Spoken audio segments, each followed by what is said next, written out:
trophy has a red and gold reflection. These guys are hungry for more. They want to build a dynasty here. Believe in each other. Fly around. Let's find a way to win. And he's going to be hit. Chris Jones got him in a bear hug. Pacheco blasts into the end zone at the 10-5, late to the end zone. Touchdown.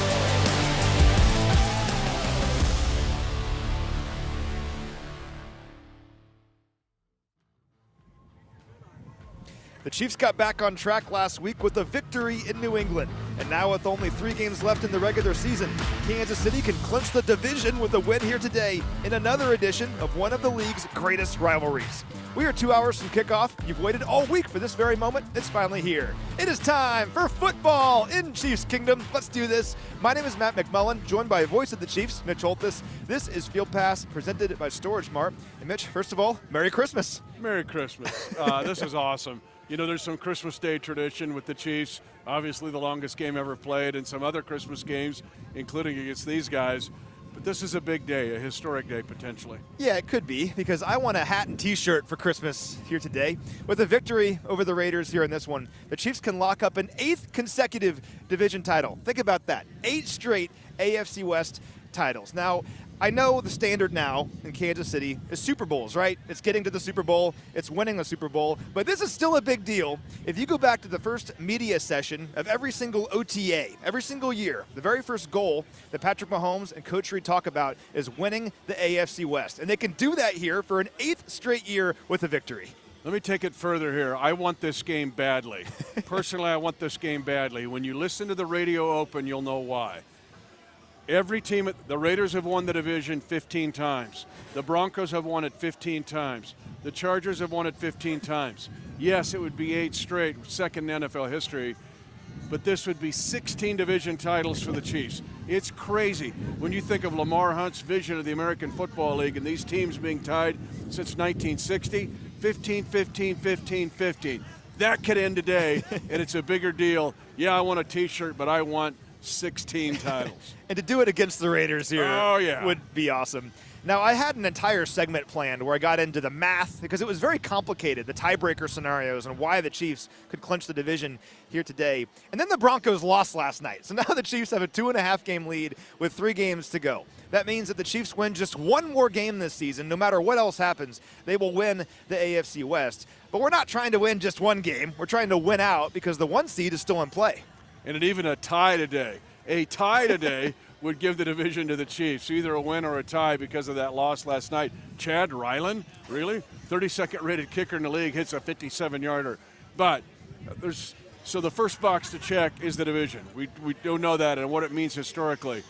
Then tonight, if this game is won by the Chiefs, then you immediately start looking at the 1 seed. So yeah, this game has a double whammy, double meaning. Yeah, it sure does. And look at the 2 teams ahead of the Chiefs in the AFC standings right now. It's Baltimore. They have a 2-game lead. And then Miami, they have a 1-game lead. But look at the schedules for those teams. It's difficult. And they actually play each other next week. Yeah. So one of them is going to lose. So a lot still there for the Chiefs if they can win out. But it all begins with this game here today. Also some history to talk about that was achieved last week.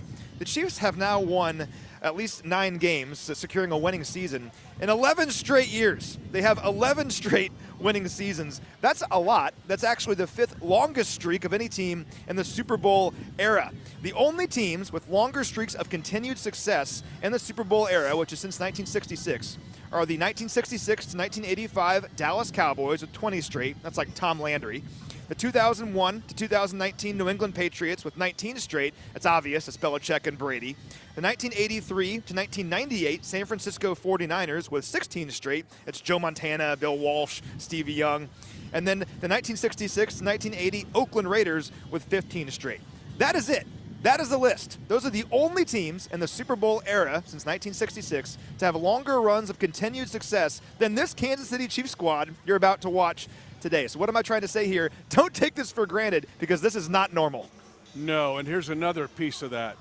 If the Chiefs win today, they'll have double-digit wins. They'll be 10-5. Coach Reid, it would be his 18th double-digit win season. He's coached for 25 years. It would be 9 straight double-digit win seasons. Only Bill Belichick has more than Andy Reid if that's the case. There's a whole lot on the table out here and a whole lot of history. Yeah, this is the golden era of Chiefs football. You got to enjoy it because this does not happen in the NFL very often. Now let's talk about the challenge ahead of us today and the Raiders. Interesting squad and really a tale of two games for them since we last saw them back in Week 12. They had their bye after they played us, and then they played two games and very different outcomes. In Week 14, they lost to the Minnesota Vikings 3-0. They scored no points. They had 8 punts, 3 turnovers. Not good. But then they bounced back in a big way in Week 15. They scored 63 points on the Chargers, the most points in team history as part of a 42-point victory. They scored touchdowns on 7 of their first 9 possessions. So the record may not show it, but these guys are dangerous. Very dangerous. Now, it's happened before in NFL history. 1934, the Philadelphia Eagles were shut out by the New York Giants, but they came roaring back, fly Eagles fly, to put 64 on the board against the Cincinnati Reds. The football team. Yeah, it was a football team. Wait a minute, a baseball team? Like only 9 guys against 11, but it was 0-64, 1934, 0-63 with these guys. But what was interesting, prior to that 63-point outburst, dating back to our game on November the 26th, the Raiders went 19 consecutive quarters without a touchdown. And then all of a sudden, whammo, they put 60-some points on the Chargers. Crazy. Well, it was weird, too, because they only had 378 yards of total offense. That's not a lot if you're scoring 63 points. It was the most points scored for a team held under 400 yards since 1966. So you're wondering, well, how did they score so many points? Well, it was turnovers. The Chargers turned the ball over 6 times last week, if you include a turnover on downs, and that directly led to 42 Raider points. So it goes to show you can't make mistakes against these guys because they will capitalize on them. And since Antonio Pierce has taken over as interim coach, that point has been accentuated. If you look at them, what they've been able to do, second in the NFL in fewest yards allowed. But Coach Reed and I talked about it this week. This is a team with Antonio Pierce that targets punching the ball out. They're actually going to yank the ball out. Some teams will, everybody wants to get them. Some teams focus on it with an unusual focus. That's these guys. And you saw it manifested against the Chargers. The Chiefs have got to protect the ball today big time. And the Chiefs, let's be honest, have 24 giveaways. Can't happen today. Well, yeah, if you look at since Week 8, the Raiders have forced 14 turnovers. That's a lot. And they've also been really good in the red zone. That's important as well. They've held opponents to just a 47% efficiency rate in terms of scoring touchdowns in the red zone since Week 8. So it's no accident that in that span, this is the number 3 scoring defense in the NFL. And we know the particulars involved in it, because I know we're going to get to Max Crosby in a second, but Robert Spillane has been outstanding. Their secondaries come together. Those guys are playing at a little higher level than Nate Hobbs's of the world. And the safeties have been better. So, again, for the Chiefs offensively, there's a challenge here. And but take care of the ball, take care of your business, stay away. Chiefs are the most penalized team on offense in the NFL. Like, stay away from those things. We talk about it every week. But if you do so, you can take care of business against these guys. But if you give them a crack, this Raiders defense, especially with Antonio Pierce coaching them, will jump into that crack and ruin your day. Well, you mentioned Crosby. He's the engine that makes the whole thing go, one of the best defensive players in the NFL. And, yeah, just to put a bow on this, I mean, they've held opponents under 30 points in 6 of their last 7 games. Now, what was the one exception? It was us back in Week 12. We scored 31 points on them. So hopefully we can have another one of those here today.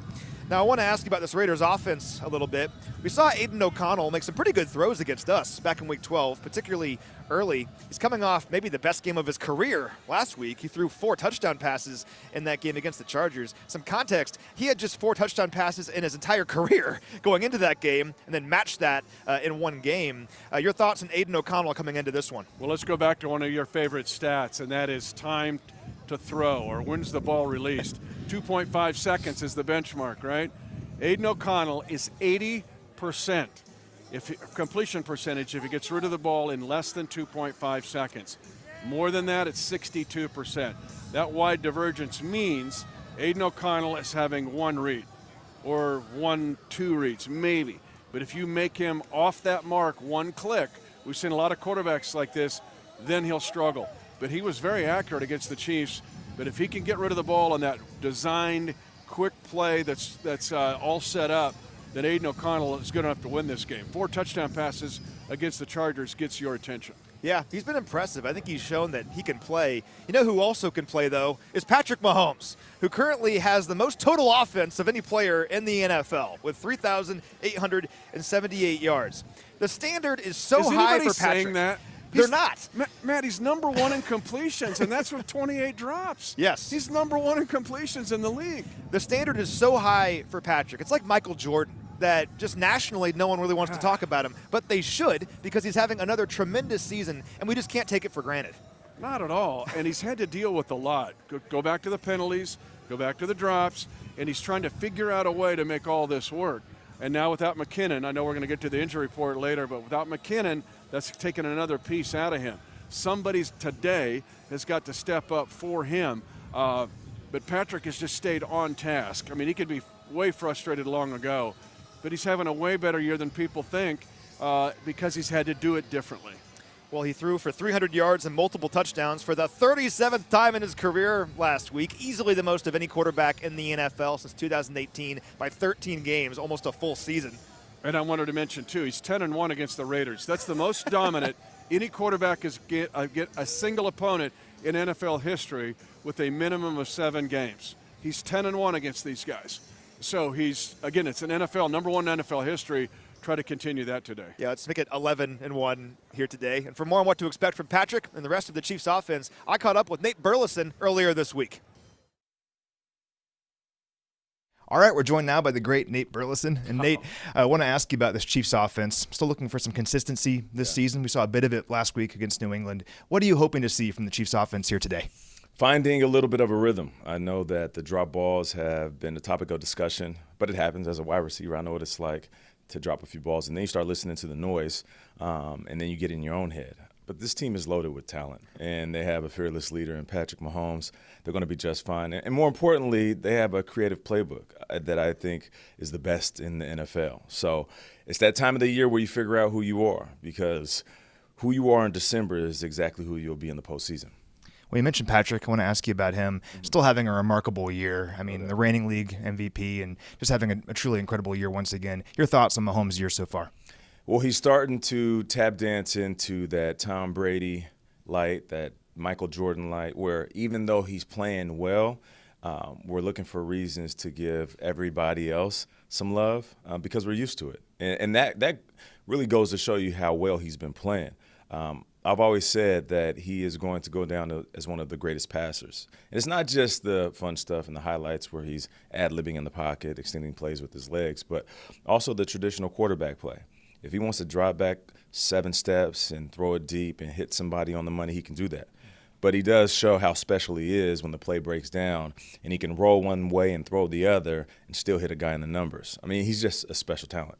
And outside of Travis Kelce, his favorite target this year has been Rashee Rice. You're a connoisseur of toe drag swag, and Rashee has done that this year. Have you had a chance to watch Rashee, and if so, your thoughts on him? I believe he's next up, and I believe he's going to end up being Patrick's favorite target years down the line. He'll be a number 1 receiver, and it's good to see a guy have some growth young, because then you get an idea of what he needs to work on in order to be that number 1 guy.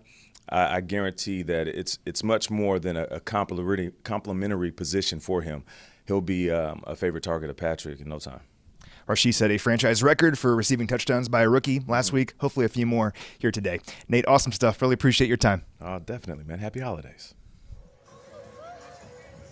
All right, great stuff there from Nate Burleson. We're now joined by one of the greatest players in Chiefs history. It's Gary Spaney. Gary, what's going on? It's great to be here. Merry Christmas, everyone. Yeah, Merry Christmas. Thanks for spending your Christmas with all of us here. Absolutely. It's the Raiders. Exactly. Let's go. It's Raider week, and you had an amazing career with the Chiefs, both as a player and as a staff member. We'll get to the second part here in a moment, but 9 seasons with the Chiefs, and you retired with the most tackles in franchise history. Only Derek Johnson has surpassed that in the time since. When you come in this building, just what's this place mean to you? Well, a lot of blood and tears, first of all, and hard times, on the field of trying to figure out how to get better each and every year. And that's just that's why we have to appreciate what we have these last 6, 7, 8 years, or really since Andy's been here. It's hard to do what these guys are doing. Wow. And you got to have the right guys in place. You got to have the right guys running the place. It's really a tribute to a lot of people to make it happen. If people say, what is Gary, in a word, what's Gary Spanny, I would say commitment.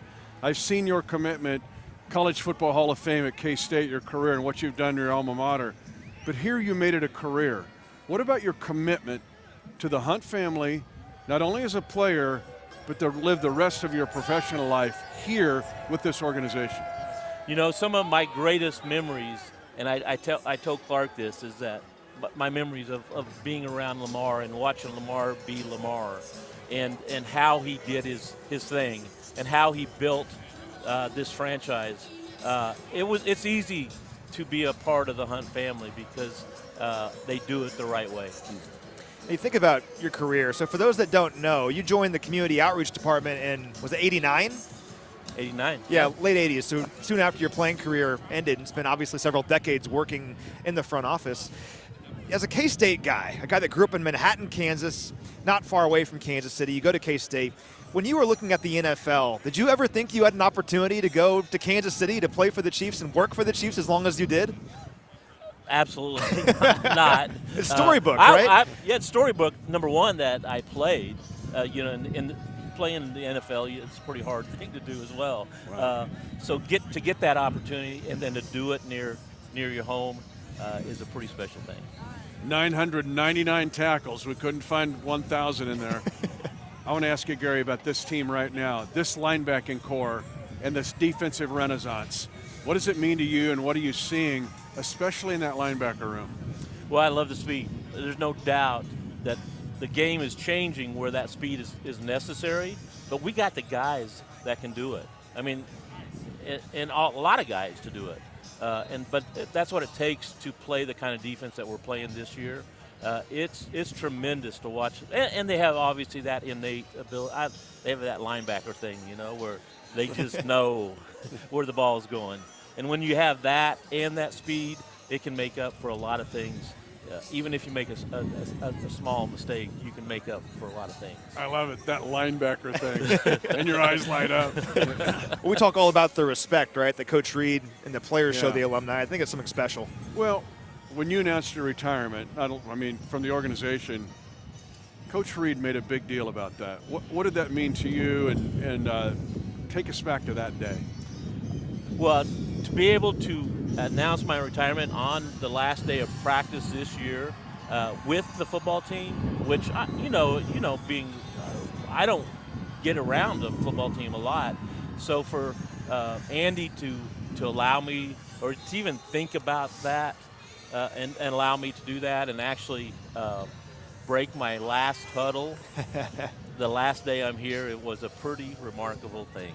Yeah, super cool. A great historian of the game, Coach Reed. He knows why those things are important. Yeah. Last question for you, then we'll let you go. But you're banging the drum here today. We've talked a lot about how important this place is to you. What's that going to mean to you, to be embraced by the fans?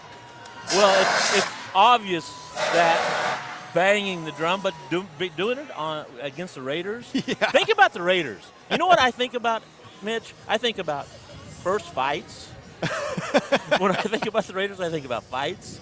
I think about my rookie year, and Art Shell and Gene Upshaw, two of the biggest men I've ever seen in my life, and they're playing across from me, and I'm like, what? How do you do that? How do you play this game with those guys? I think about Cliff Branch and all that stickum he had up to about his thigh on the front side of his socks and the back side of the socks, and I think he did it on purpose, because every time you tackled, you just get up and you go, yeah. I got junk everywhere. So you remember a lot of things, but it truly is a rivalry, and they're getting to the point where they're a pretty good football team, and that's what it takes to see this come back. I think we're going to see it come back. Well, it's on you to fire up the crowd here before kickoff, all right? Matt, looking forward to it. Number 59, that linebacker thing. Yep. And his eyes get filled with blood. He's like, wow. Well, we appreciate you. Him, baby. We appreciate you, Gary. Thank you, guys. Thanks. Chiefs Kingdom appreciates you. Merry Christmas. Thanks for joining us. You, bro. Have fun up there, okay? You bet. Wow. Wow, He, the linebacker thing. I like, you see how his eyes like change? Oh, yeah. He goes, it's that linebacker thing. I'm like, okay, let's go. Well, he's an awesome guy. So before I started doing what I'm doing now for the Chiefs, I covered the community stuff that players did, going to hospitals, military bases, all of that stuff. And I worked a lot with Gary because he was the community relations guy for so long and just recently retired. Just an amazing person who loves Chiefs football, loves being an ambassador for this team. Very cool he's done this for so long. And Matt, let's be honest, there's some real depth in his character. Yeah. This is a really interesting person, but when you look at his family, his girls, his grandkids, even his sons-in-law, and what they've been able to accomplish, it's pretty remarkable. But he gets life at a three-dimensional level. He's a good dude.